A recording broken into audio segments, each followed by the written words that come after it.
Desgraciadamente es ahí donde para mí se complicó, cuando vino los años del abuso, que es una temática a veces muy incómoda, pero que desgraciadamente es una cosa muy real y que pasan en nuestra sociedad, en todos los entornos. Entonces para mí este periodo me roba la niñez, esas reuniones de grupo que siempre, de la parte buena, te empujabas, es decir, soñabas a lo más alto. De la parte mala, el ego, las actitudes, también te afectaba. Si tengo que ir a una montaña, ¿qué montaña llevar esta niñita, este dolor tan grande? Digo, ay, creo que solamente tiene sentido ir a la montaña más alta del mundo.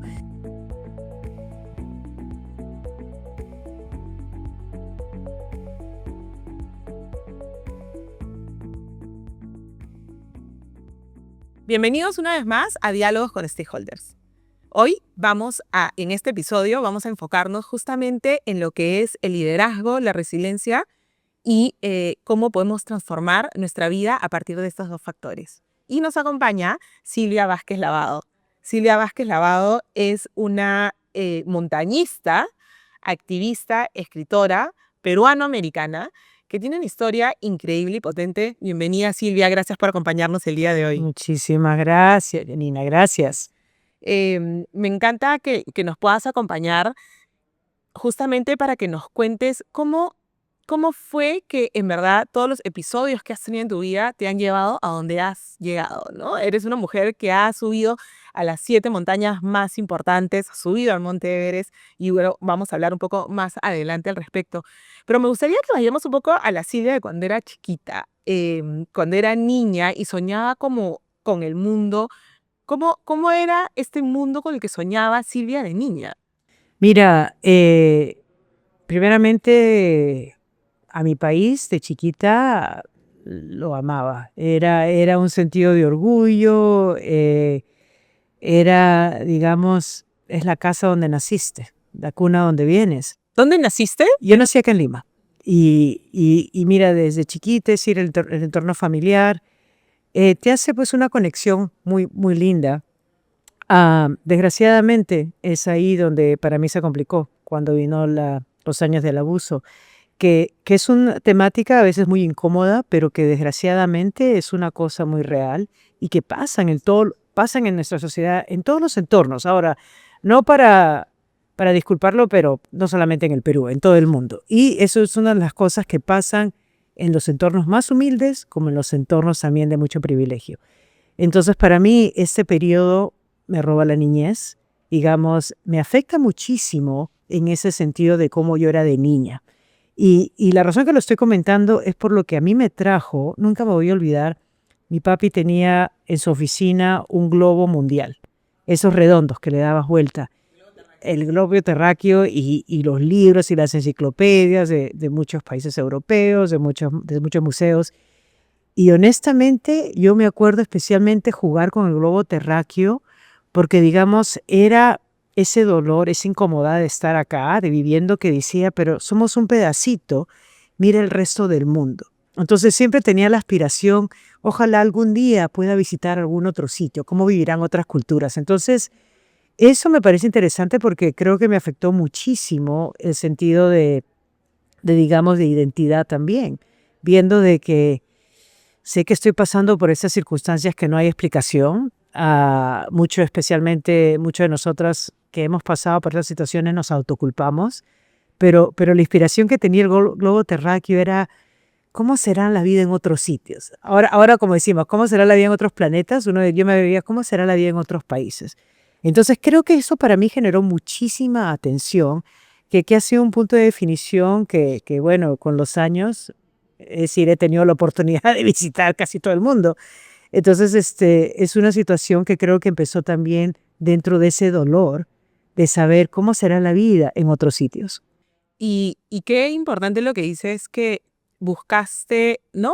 Mirar el globo terráqueo y buscar ir a otros lugares del mundo como una forma, y ahí creo que podrías decir que empezó tu resiliencia como una forma de decir, yo quiero salir de acá. Cuéntanos un poco qué es lo que te movió para salir y hacer el cambio y decir, eso no me va a tumbar, esta situación complicada ¿Fue así tan fácil o fue un proceso? Mira, fue una cosa muy complicada, pero te digo, a mí de niñita mucho me impactaba la fe. Y fui a un colegio católico, entonces rezaba muchísimo y como no había explicación, al contrario, es decir, creo que desde niñita me quedó esa, digamos, que somos angelitos de Dios, que hay que seguir las reglas.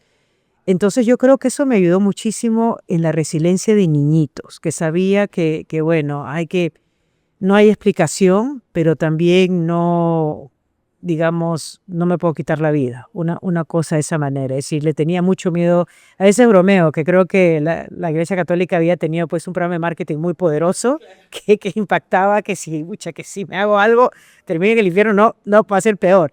Pero yo creo que más que nada ese sentido de sobrevivencia que duele bastante ahora como adultos cuando podemos ver cómo niñitos tan inocentes lo pelean.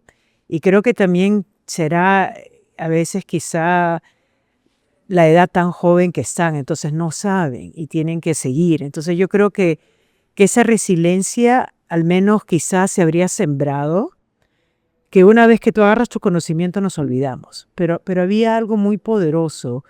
Yo creo que tenía al menos la suerte de tener, digamos, decir, a mi papá le tenía mucho miedo, pero a mi mamá tenía la conexión. Entonces, y dentro de esas cosas complejas, no sé, creo que al menos tener esa conexión. Entonces es muy importante para los niñitos, cuando los padres a veces si no lo pueden dar, que ojalá pudieran tener algún vínculo, digamos, familiar que sea dulce, porque esa dulzura dentro de circunstancias que no se pueden controlar afectan y pueden cambiar y que pueden inspirar muchísimo. Y la espiritualidad, ¿no? Más allá del tipo de religión que sea, eh, el haber identificado esa espiritualidad fue un poco lo que te dio. Ahorita como lo estás mencionando, es exactamente esa espiritualidad, ese conocimiento de que hay alguien más grande que nosotros, que al menos no perdemos nada seguir teniendo fe o seguir rezando. Entonces eso fue lo que creo que con principio fue el comienzo, digamos, de un poco de la resiliencia y en esas épocas también había mucha gente que estaba migrando. A finales de los años 80, cuando había estábamos pues en pleno terrorismo, en tantas situaciones complicadas. Y ahí fue que se me presentó la oportunidad. Y honestamente no fue como una decisión mía. Fue cuando yo le cuento a mi mamá lo que ha pasado, porque las circunstancias que pasaron eran tan complicadas que no le podía decir a nadie. Y eventualmente termino y yo me lo quedé calladita por años, que fue, digamos, una de las peores cosas. Que ahí fue lo que eventualmente, ella de adulta, me afectó. Porque ese trauma, olvídate, es como una, si tuviera callado, se tuviera caído un montañón. Entonces, eventualmente, cuando le digo a mi mamá que ella es la de la idea que yo me vaya del país. Y ahí fue que termino yéndome con una beca para estudiar el extranjero. ¿Cómo fue ese proceso ya de adolescente, camino a ser una persona adulta, de decir, dejó todo y dejó lo malo, pero también dejó lo bueno? Mira, dentro de lo malo, fuera del abuso también, en la secundaria era pues víctima de bullying. Y eso también me marcó de una manera muy fuerte. Y eso es otra situación que me hizo decir, el ser adolescente no era divertido, se hacía bastante complicado y yo creo que eso fue una de las razones que era salir.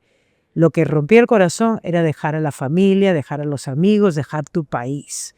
Pero digamos, es a veces las pesadillas o la inseguridad del otro lado que lo hacía bastante complejo.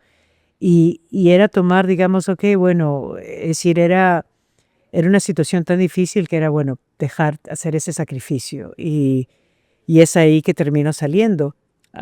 Pero es lo que pasa cuando nosotros nos vamos sin resolver nuestros problemas. Eventualmente nos siguen. Que es ahí lo que me pasó una vez, digamos, yo regreso, voy a Estados Unidos. ¿Qué estudiaste? Fui a estudiar, me fui con una beca de microbiología. Pero pues me fui con el inglés que en esas épocas también era muy limitado y me costó, no teníamos laboratorio. En Pensilvania, en una universidad chiquita que se llamaba Millersville, que era el centro de la cultura Amish. Entonces, en vez de avanzar, retrocedí un poquito. Pero fue interesante porque puedo empezar de cero, me puedo olvidar de mi pasado, no tiene que hacer nada. Es decir, la Silvia que ha llegado a Estados Unidos, mujer sin pasado, o joven sin pasado. Y ahí es otro problema. Entonces yo me fui a estudiar una carrera de ciencias, pero que con el inglés me chocó y me afectó la separación de la familia y todo, que se me hizo complicado mantenerme en ciencias. Pero lo terminé cambiando, más que nada, una vez que me empecé a asimilar, pude sacar una especialización de negocios, contabilidad, y una parte que me terminé sacando como un certificado en negocios internacionales, porque siempre lo internacional estaba ahí. Y ahí, y mucho también me gustaba la computación. ¿Y cómo es que empieza justamente tu interés por el mundo de la tecnología? Además, que no es prioritariamente el liderado por mujeres, no es un mundo femenino, podría ser hasta un poco agreste, ¿no? Ayer justo hablaba con una chica que hago mentoring en la oratoria y ella me decía, cuando yo empecé a estudiar, yo, mi jefe me decía, a mí me gustas tú porque tú no lloras, porque tú no te molestas, porque tú, ¿no? Y entonces empecé a desarrollar como estas habilidades más duras, porque era lo que en ese espacio me funcionaba. ¿Cómo fue para ti entrar a este mundo de la tecnología, del STEM? Mira, ¿sabes qué? El mundo de la tecnología, a mí lo que me fascinaba era los avances. Es decir, yo de chiquita también uno de los intereses que tenía era la computación.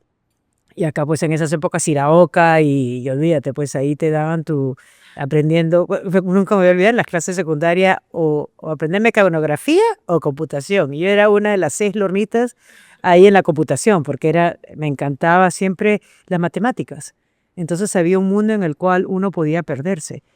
Y después de la universidad era el interés que yo quería hacerlo, porque en esas épocas era cuando la internet recién estaba saliendo. Entonces, en Estados Unidos se dio, no, en California, en la área del Valle Silicón, es que se dio, digamos, la explosión con Google, con Yahoo, que estaban empezando, y ahí vino pues ese interés. Y eventualmente terminó con eBay, que era la primera compañía que había empezado, digamos, que tenía esa idea de automatizar el mercado digital, conectar a vendedores con compradores.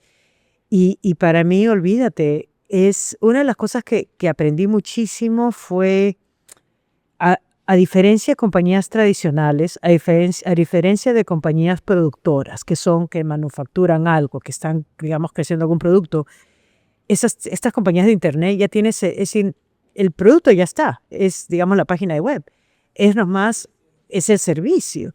Y también tienes que mantenerte rapidito, tienes que, digamos, es decir, hay un sentido de, digamos, de llevar un producto al mercado instantáneo, tienes que conectarte, tienes que escuchar a tu comunidad, tienes que hacer cambios, entonces es un mundo constante, es como vivir en Lima, todo está correteado. Y creo que eso me impactó muchísimo porque digamos, te hace pensar de una manera bastante rápida. Entonces, y eso que antes de llegar al mundo de la tecnología, yo trabajaba para una compañía de producción, Campari, que hacían los licores italianos. Entonces, todo es más calmado, tienes que esperar a ver cuándo se producen las cosas. Pero fue una de las cosas que me llamó la atención. Y también dentro de esa época, estas compañías de internet eran, digamos, los dueños eran como visionarios, Eran pioneros. eran pioneros de esa época. El Pierre Omidyar, ¿cómo se llama? Los amigos de Google, Sergey Brin, el Larry Page, el Sergey Brin. Entonces era asociarte con personas tan brillantes. Y creo que los primeros años de las compañías de tecnología traían eso. Ellos mismos a la hora de, digamos, dentro de los mismos empleados, venían de muchas universidades muy, claro, de alta gama o venían de experiencias muy altas. Entonces era esas reuniones de grupo que siempre, de la parte buena, te empujabas, es decir, soñabas a lo más alto. De la parte mala, el ego, las actitudes, también te afectaba. Y yendo justamente a eso, te tocó abrirte camino, uno con la mochila que traías respecto a lo que te había pasado y te había generado impacto durante tu infancia. Venías de ser latina, de ser, ¿no? Minoría en varios aspectos. ¿Cómo fue desarrollarte en ese Silicon Valley con todas estas cosas que podrían haber jugado en contra y decir, no, por acá no va? Estás haciendo acordar, pero me daba gracia porque Una de las atracciones que yo tuve cuando empecé con eBay fue la expansión internacional. Y me di cuenta rápidamente que, que ellos estaban, pues su headquarters estaba en San José, su centro estaba en San José y era, olvídate, pues nido de víboras, porque todos querían agarrarle la atención al presidente. Entonces y el rol que tenía era internacional. Entonces, del principio, nomás a las 2 semanas me mandaron a la China. Entonces, A Shenzhen. así, pum, vamos a Shanghái, vamos a que esto, que el otro, de ahí Corea, y me llamó la atención. Entonces, yo tomé, digamos, un reto, o digamos, yo tomé una oportunidad cuando me hice prácticamente así nomás empezando, dije, acá en San José va a haber mucha competencia y es ahí, digo, ¿por qué no aprovecho?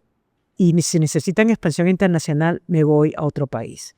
Entonces creo que me ayudó muchísimo el haber dejado mi Perú, que a pesar de estar viviendo fuera, oportunidad que podía regresar porque mis papás estaban acá, venía.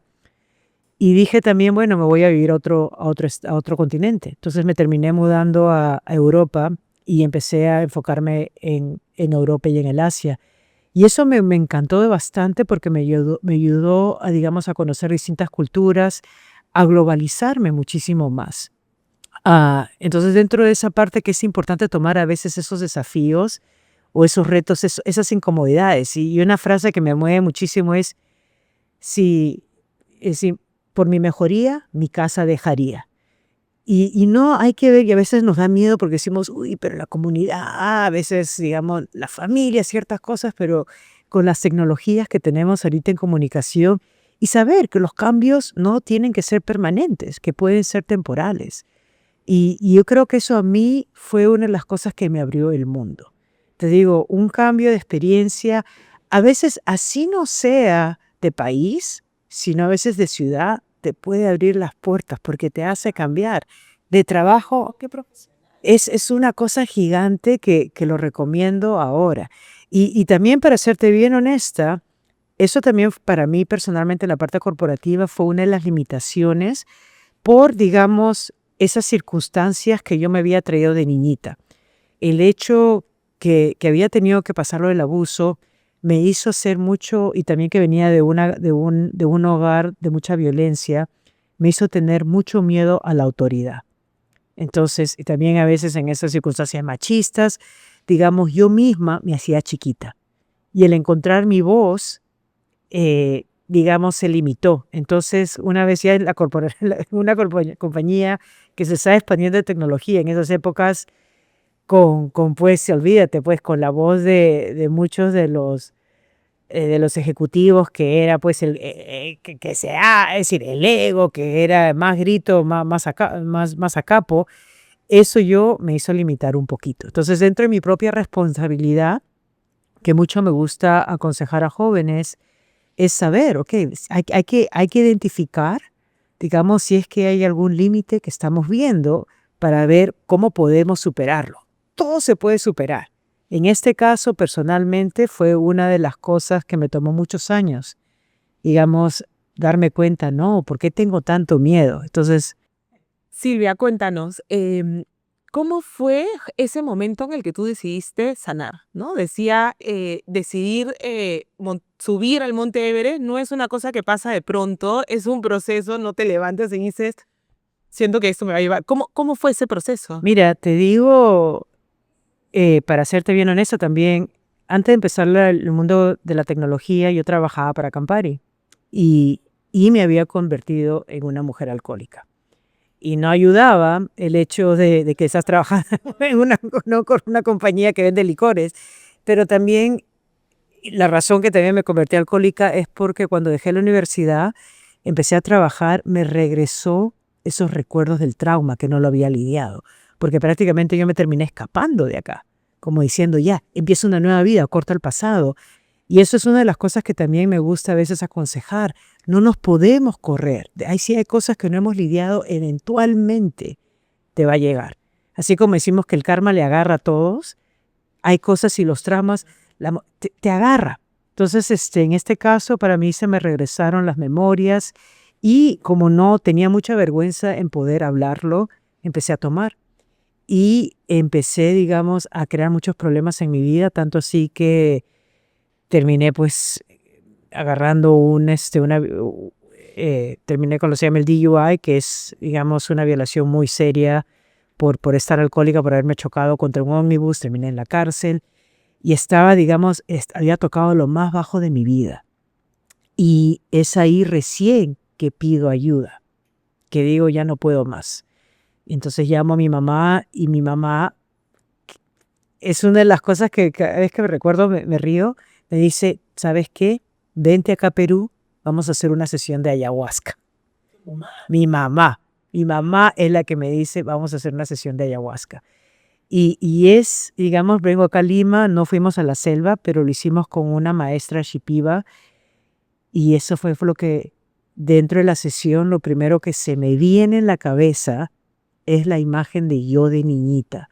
Esa niñita que yo estaba tratando de olvidar, de destruir, que fue una de las cosas que nunca había. Yo pensé que en el ayahuasca iba a ver que otras personas me estaban hiriendo, porque yo no estaba dispuesta a reconocer que todo venía de mí, que yo solita estaba pues llevando mi vida abajo. Y es así que en el ayahuasca me viene esa visión y yo misma de adulto pues me viene una compasión hacia mí, reconecto con esta niñita como diciendo, ¿quién te ha dañado? Me doy cuenta que soy yo y es como que, wow, ahí estaba el secreto.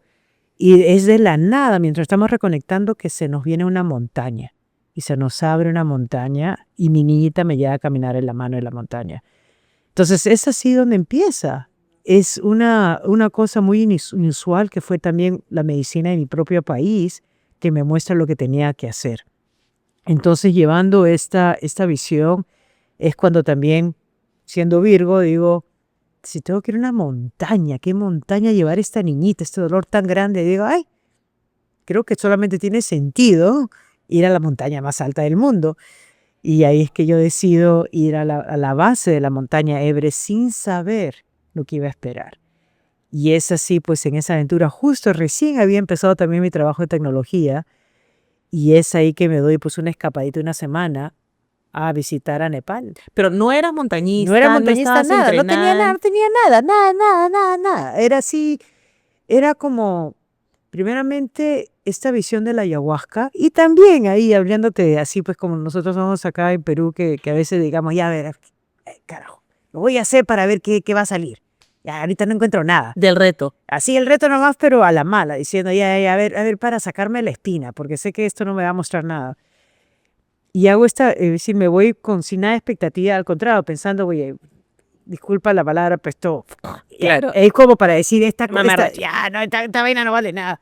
Pero al contrario, mira, el segundo día llego a ver, me doy con los Himalayas y me cambia, digamos, la vida.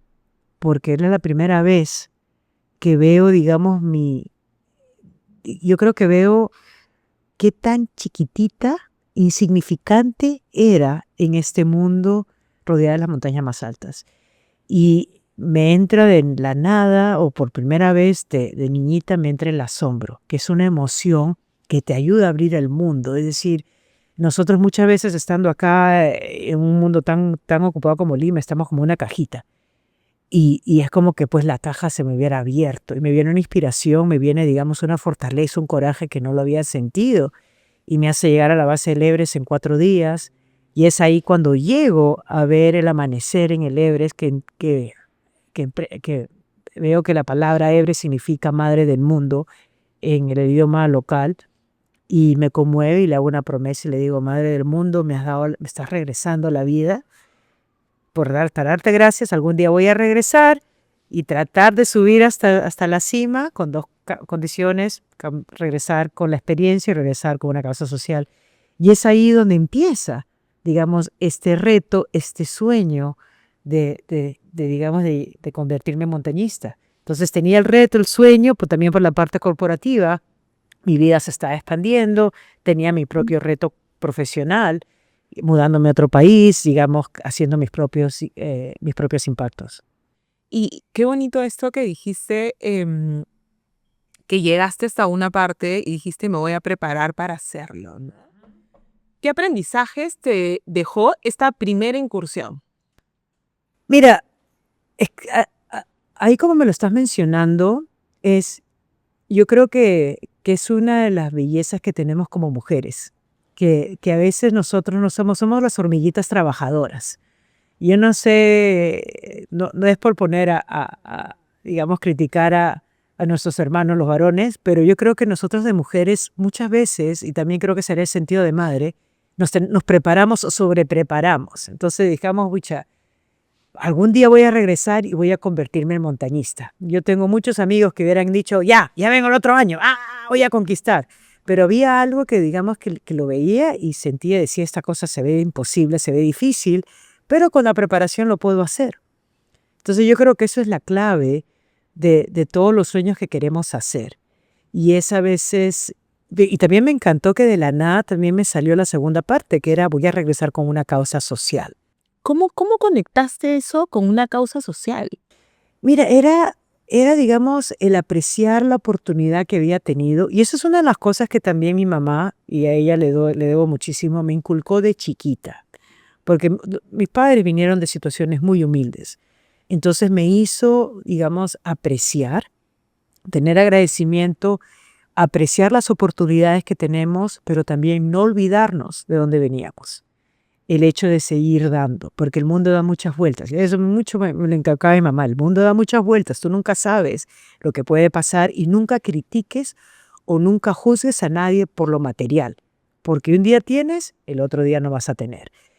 Y lo veíamos. Entonces, yo creo que digamos, eso lo aprendí y me llenó muchísimo. Entonces, para mí era algo, no sabía y no sé, sentí, te digo, yo creo que habrá sido pues la semillita que habría tenido de chiquita que dije, bueno, si voy a hacer esto, también voy a regresar con una promesa o digamos, de alguna manera para hacer impacto. Pero ahí fue que empezó, digamos, esta jornada.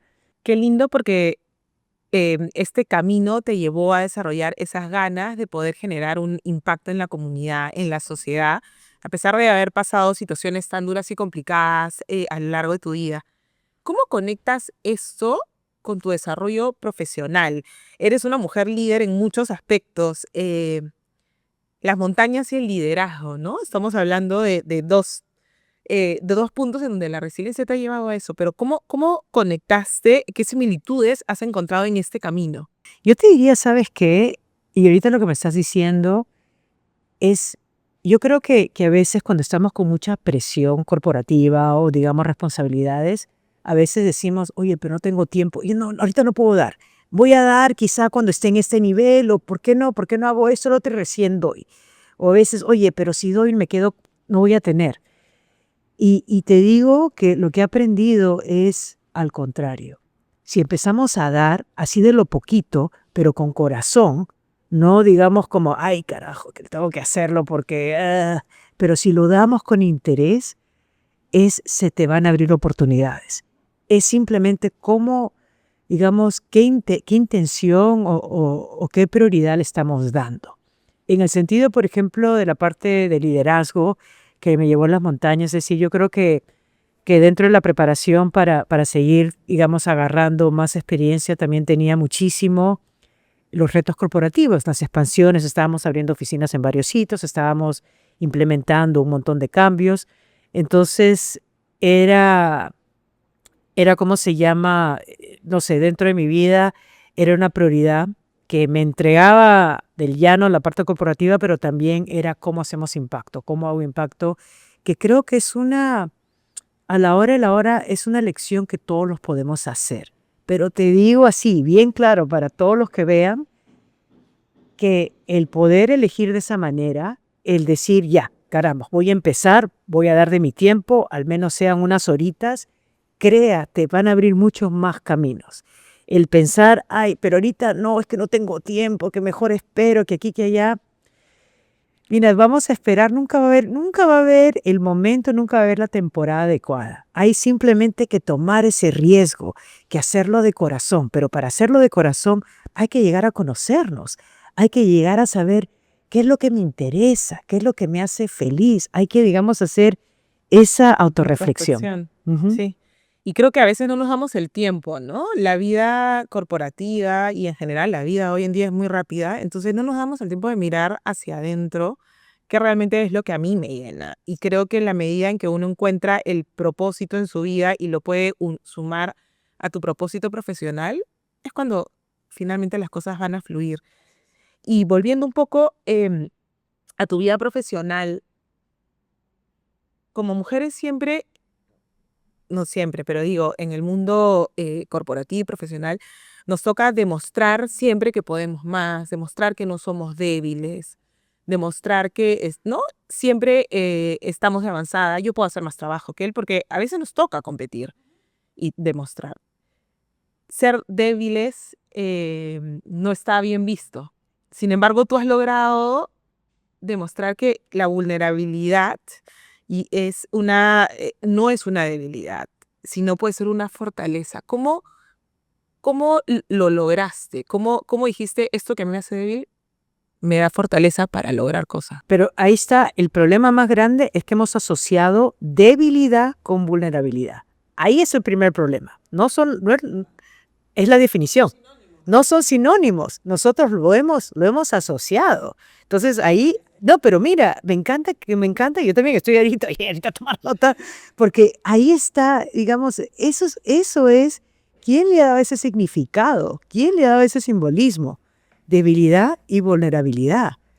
Y a mí también, digamos, especialmente si vivimos en una sociedad que has hecho muchos cambios, honestamente, es decir, hemos cambiado muchísimo como sociedad y desgraciadamente no es un problema de Perú, es un problema global. Ahorita imagínate lo que estamos viendo, lo que está pasando en el mundo en varios sitios, donde está pasando donde yo vivo en Estados Unidos, es decir, el machismo no digamos, siempre ha estado ahí, ha estado viviendo, como dicen, viviendo, coleando, vivito ahí, pero es digamos, nuestra responsabilidad.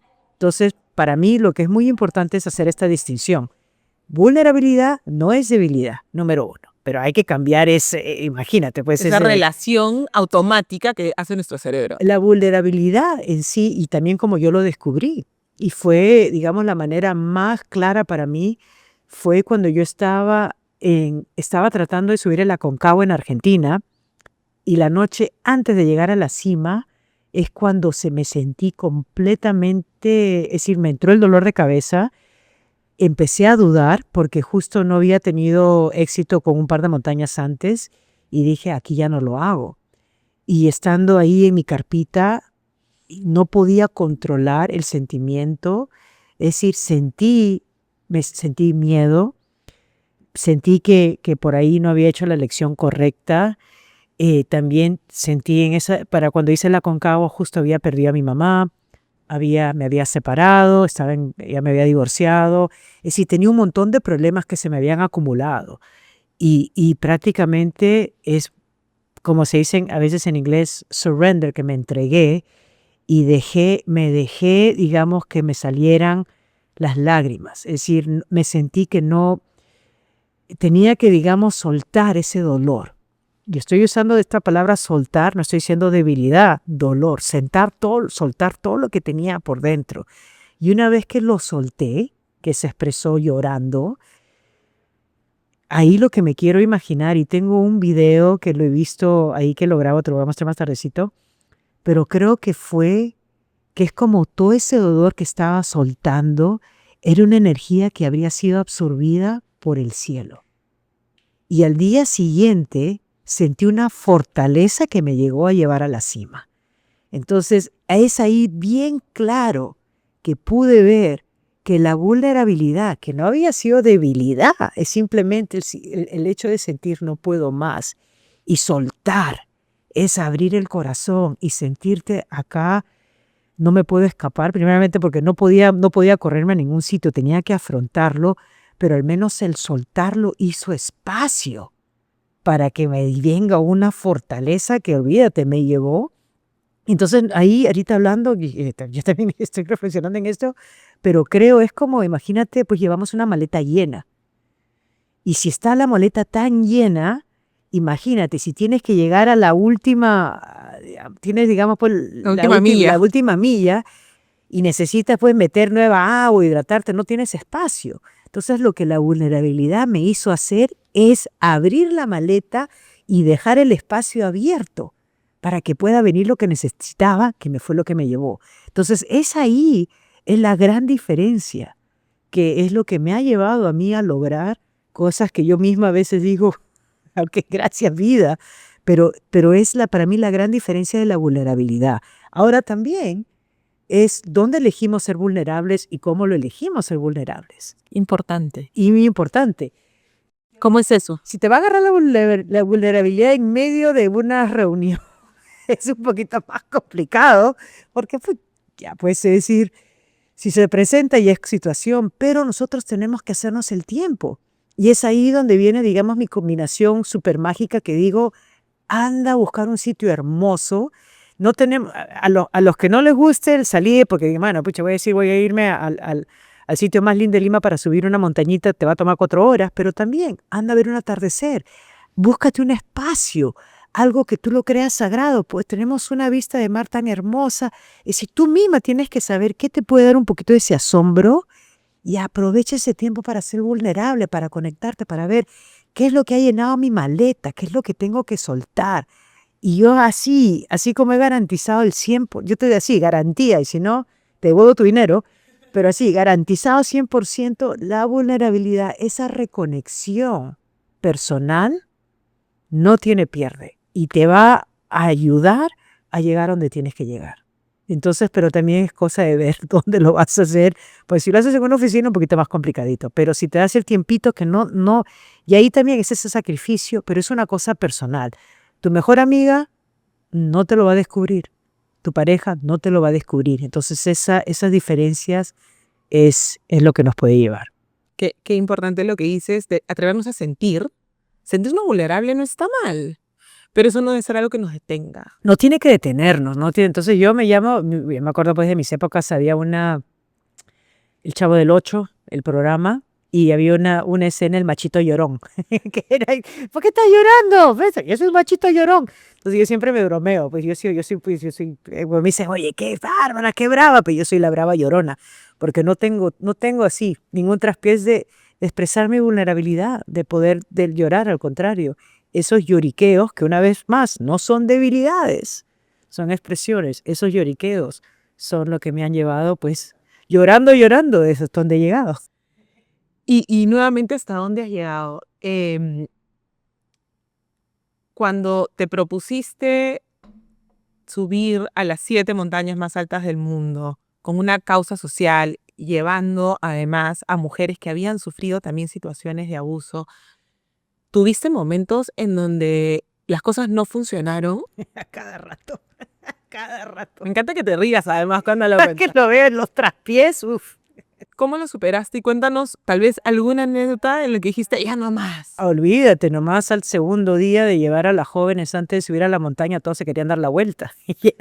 ¿Con cuántas jóvenes fue? Y cuéntanos un poco qué es Courageous Girl. Sí, mira, yo cuando hice mi promesa social me tomó también muchos años ver qué iba a ser la causa social. No significa que no hacía nada, porque estaba metida, justo teníamos con mi familia un proyectito de la libertad, también con mi expareja, estábamos ayudando en el Congo. Entonces yo siempre estaba buscando qué era lo que me llevaba, qué era lo que me inspiraba. Y me acuerdo que dentro del trabajo era, no, algo tiene que presentarse. Y eventualmente fue en el Aconcagua, después digamos, de rendirme, no rendirme, perdón, de soltar, de entregarme. Una vez que me entregué completamente, es ahí que llego hasta la cima, pero también bien claro me viene como que tú lo que tienes que hacer es conectarte con jóvenes sobrevivientes de abuso sexual, de tráfico también, de trata humana, y llevarlas a la base para que ellas puedan también conectarse con esa fuerza. Y es ahí que decido, antes de subir al Everest, antes de unirme a mi expedición, llevar a un grupo de chicas sobrevivientes. Y me tomó bastante tiempo conseguir entrenar, para trabajar con varias organizaciones, el poder entender de estas situaciones que desgraciadamente el dolor humano no lo vamos a erradicar. Pero lo que podemos cambiar es la manera como vemos a las personas y las oportunidades que les podemos dar. Y entonces vi, no solamente en esa época en Estados Unidos, pero también en Nepal, que es Nepal, que viene, es una sociedad también como Lima, que mucho clasismo, a veces generacional, tanto así que se existe lo que se llama el término de las castas, que hay gente que nace de la casta más pobre y es imposible a ellos a llegar porque se tiene. La movilidad social. Entonces eso tiene, digamos, tiene mucho impacto, pero en el caso mío, y eso es una de las cosas que yo le doy crédito a mi mamá, también a mi papá, que los dos viviéndose en condiciones muy humildes, no juzgues a nadie por lo que son, es decir, no juzgues a la persona por lo que tiene, es decir, y te digo, ahí fue dentro de lo que empecé a trabajar con estas jóvenes y eran al principio, los primeros grupos que empecé a llevar eran como mis conejillos de indias, porque no sabía si la naturaleza les iba a cambiar la perspectiva como me cambió a mí. No sabía que la naturaleza curaba. ¿Cuándo así? Olvídate, ni acá nunca hemos visto. ¿Cómo tratamos nosotros a nuestra naturaleza? Entonces, nunca pensé que la naturaleza iba a hacer algo. Yo pensé que había sido pues yo era una excepción. Pero cuando vi cómo la naturaleza estaba afectando a estas jóvenes, cómo ellas mismas, es decir, a pesar de tener tantos contrapiés, cómo ellas mismas estaban, digamos, recibiendo esa medicina tan fuerte, fue que dije, wow, es decir, esto, el respeto a la naturaleza, todas las cosas que puede hacer. Pero claro, entre los contrapiés lo que se hizo complicado es que el miedo, y lo veía mucho en las jóvenes, la autoduda. Te venía el dolor de cabeza, ya no puedo, ya tengo que darme la vuelta. Ay, estoy extrañando, es que, por ejemplo, una chica que nunca había salido de su país, extraño a mi mamá, extraño esto. Entonces son nubes que nosotros mismos nos hemos creado. Y una de las maneras que es a veces de poder ver, imagínate, la meta, si quieres asociar tu meta con el sol o con la luz, todas esas autodudas son nubes que se ponen en el camino, pero son nubes en el sentido de que una vez que las paras vas a ver esta idea tan tonta que me estaba limitando. Es eso, ¿no? A Es que veces no es son nada solo de ideas concreto, son ideas, las que nos limitan. ¿Te ha pasado en el mundo profesional que alguna idea, preconcepto, prejuicio propio, a veces somos bien duras con nosotros mismos, te limitó a algo y cómo lo superaste? Mira, yo creo que es la falta de la voz misma. Cuando a veces te sientes, mira, falta que un ejecutivo te diga qué idea tan tonta, Y a todas nos ha pasado probablemente. que olvídate, que mira, que cuando te dicen qué idea tan tonta, nosotros ponemos una cortina de hierro y decimos ya, ni más lo vuelvo a hacer. Pero ¿sabes qué? Es una cortina de humo. Entonces, esa es la gran diferencia. ¿Qué idea tan tonta? Es reflexionar, ok, ¿será tonta o será tonta para ti? Y tú también, entonces es cosa de nosotras mismas tomar esas críticas y saber, ok, pero ¿por qué me han criticado? Eso es si tiene base de superación o estoy en el lugar equivocado. Eso es importante, Así es. saber que tal vez nuestras ideas no son válidas en ese lugar, en ese espacio, en ese contexto. Así es. Pero no es que le des cámara. Tal cual. Entonces yo lo que claramente, y también es una opinión de esta persona. Entonces, imagínate, si nos podemos y eso es una de las cosas de las autorreflexiones que también nosotras mismas tenemos que ser responsables.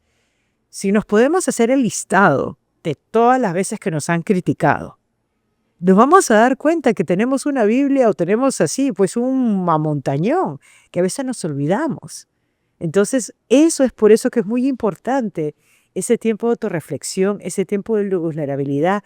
Y también lo más importante que te puedo decir es saber si ese sueño o donde estás es donde te está llevando a tu sueño que quieres hacer. A la hora de la hora, yo creo que nosotras mismas somos las dueñas de nuestro propio destino. Entonces tenemos que ver cuál es el sueño, cuál quiero que sea mi destino.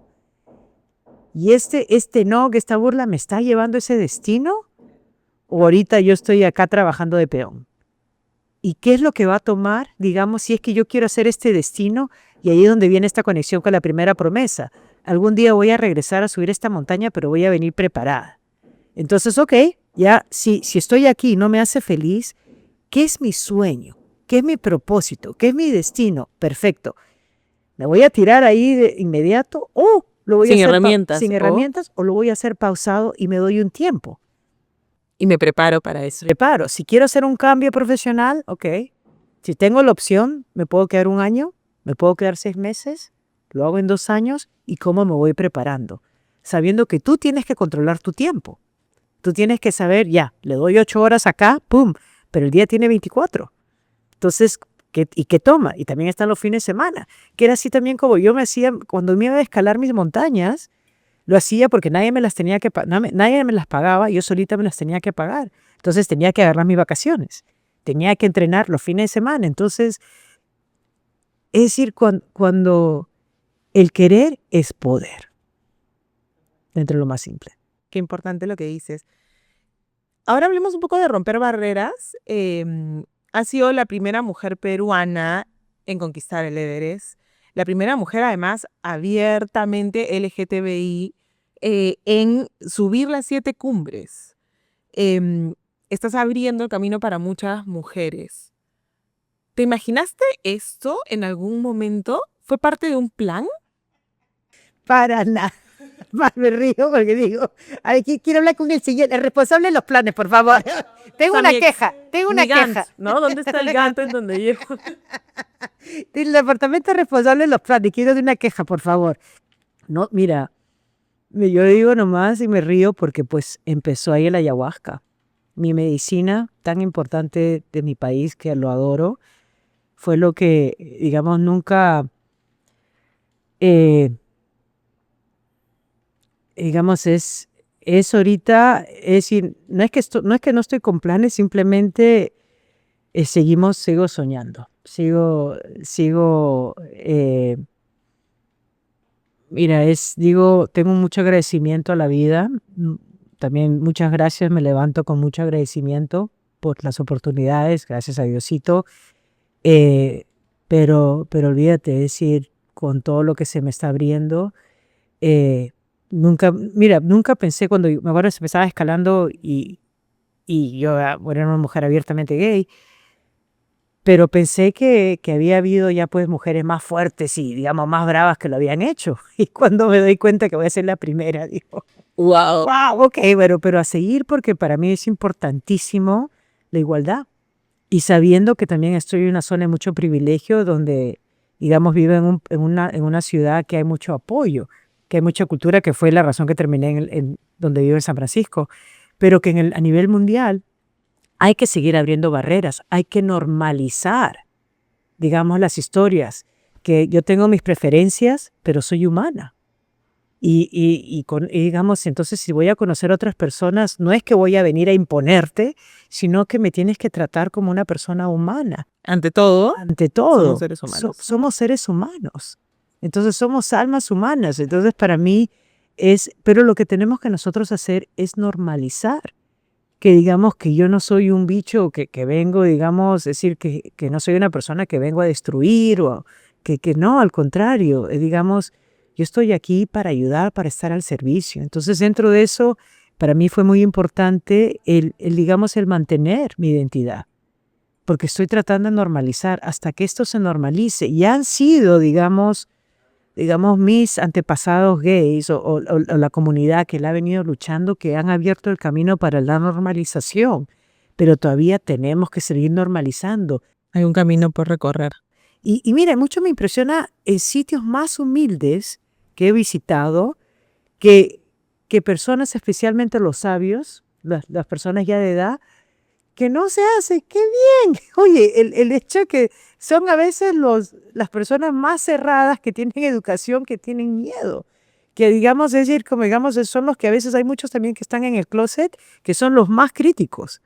Entonces, es una de las situaciones que tenemos que seguir normalizando. Entonces, no solamente yo estoy acá para ponerme al servicio, para seguir normalizando que soy a la hora de la hora una persona humana. Y sentar un precedente. Has escrito un libro, Tu libro. estás llevando tu historia al cine. Eres amiga de Oprah, que te ha entrevistado en su programa. Has logrado, además de las 7 cumbres, una carrera profesional admirable en el mundo de la tecnología. ¿Qué sigue para Silvia? Mira, salir al espacio, ya tengo mi nombre ahí para un viaje al espacio. ¿De verdad? De verdad.